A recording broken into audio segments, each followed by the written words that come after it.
Hey Cassidy, this is Juan, and this is the solution to your problem. So the statement of the problem says if A has full rows, then A transpose is invertible. For that, let A be a linear transformation from Rn to Rm, i.e. A is a linear matrix with m rows and n columns. And therefore, the transpose is a linear transformation from Rm to Rn.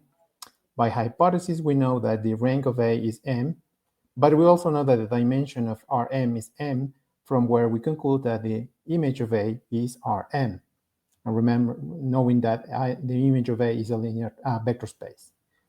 So the first step for the solution is to prove that A transpose is injective, or one-to-one. For that, let Y be an vector in Rm such that A transpose applied to Y is equal to the vector 0.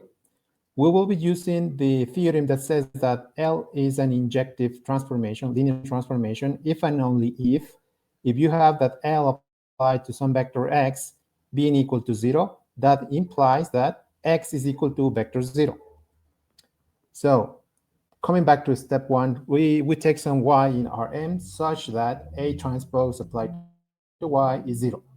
Then we apply the dot product of this vector with vector x, which we know by definition is vector 0. A transpose y is equal to vector 0, and vector x is any arbitrary vector x. And the dot product of 0 with any vector is 0 for any x. But properties of transpose matrices, we can take this on the left to the right argument, and this is still 0 for any x.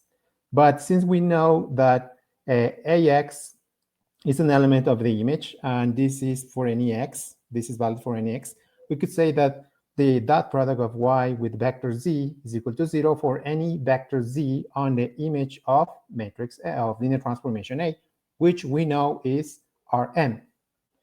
In other words, we can take any vector z on the right on this dot product, and this will always be 0.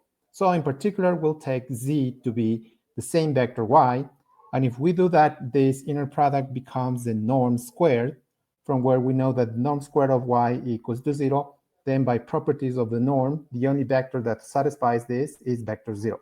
And that concludes the proof. So for step 2, we'll do something very similar. So we'll take a matrix or linear transformation A with A transpose. We'll try to prove that this is also injective.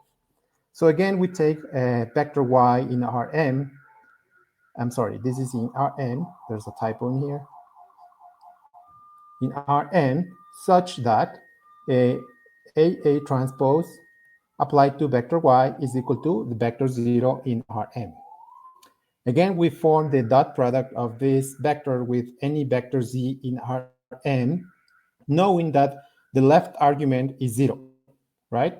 So this will always be 0 for any z on Rm. Then again, we apply the properties of transpose of a linear transformation, and we take this linear transformation A from the left to the right argument. So it goes switches from left to right as a transpose linear transformation.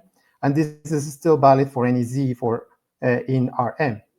So in particular, again, we take a z to be vector y, the same vector y that we picked at the first in the beginning of the proof. And we have that the dot product of A transpose y with itself is nothing but the norm of this vector, and that's equal to 0. And again, since this is a vector of norm 0, that means that this itself is vector 0. And now, knowing that A transpose is injective, because this is what we proved on step 1, we can conclude that y must be vector 0, which concludes the proof and says that A transpose is injective. Thank you.